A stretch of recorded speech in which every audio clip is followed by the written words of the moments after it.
Hey y'all, my name is Jillian and welcome back to EMBODY on YouTube. And today we're talking about Chaturanga.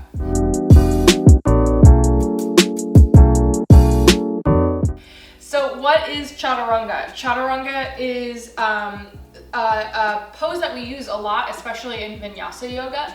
And I really want you to think about it like a tricep push-up with yoga pants on. So it's truly just the action of moving from a high plank to a mid plank. Except, I guess with the tricep push-up analogy, the important thing to remember is that we're not gonna go all the way to the floor like we would with a traditional push-up. We're gonna lower about halfway down. And this is gonna ensure that we protect our rotator cuffs and we can practice yoga forever, not just for a little bit. So let's talk about Chaturanga. So when we set up a Chaturanga, we're usually either coming from a forward fold or from a low lunge. So we'll talk about it from a forward fold because it's the most successful way of being there. So from a forward fold, you're gonna plant your hands onto the floor, shoulder width distance apart, and you step back to a high plank. Then from this point, you shift forward. This is gonna allow the shoulders to go past the wrists. You tuck the elbows into the sides as you lower less than halfway down. This is Chaturanga. Only my hands and my feet are touching the floor.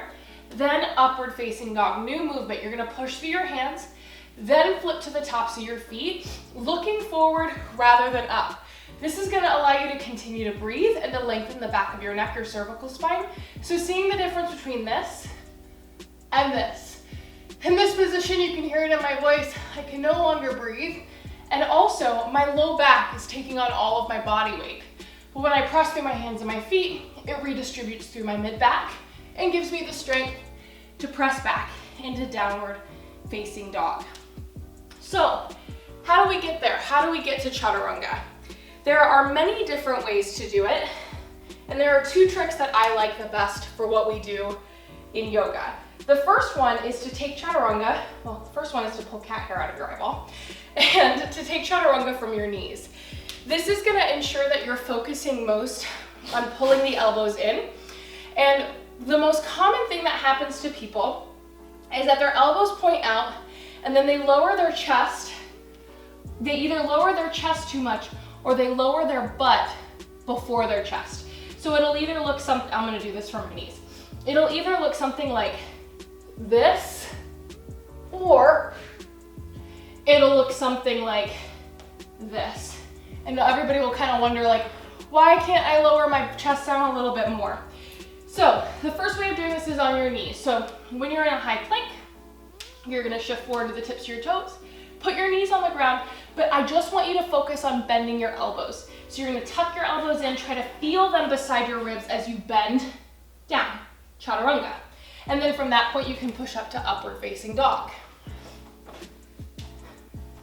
The second option is to grab two blocks.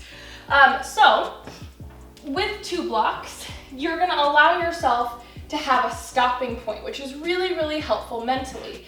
If you don't have two blocks, that's okay. Find two books that are generally the same height or length as your upper arm bone. This is gonna ensure that it's gonna stop you the correct way down.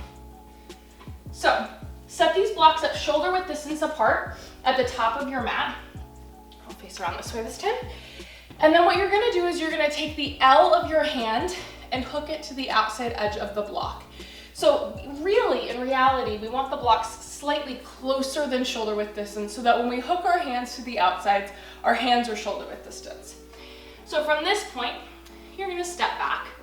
You shift forward, you can always come to your knees, bend your elbows, and you'll see that the blocks stop me from lowering any further, and that allows me to start to feel and start to log that muscle memory of, okay, this is halfway down. And that's really to ensure that our rotator cuffs don't have to turn on. When we lower all the way to the floor and our rotator cuff goes past, or our top of our shoulder goes past our elbow, we have to use that rotator cuff to push back up. And our rotator cuffs are really made to be going laterally rather than up and down. So that's a good trick as well. If you're in the I lower my pelvis down camp, what you're gonna do instead is you're gonna put one block in the middle instead of two blocks, and then the other block back about where your pelvis is.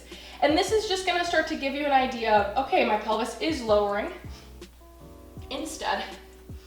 of my arms.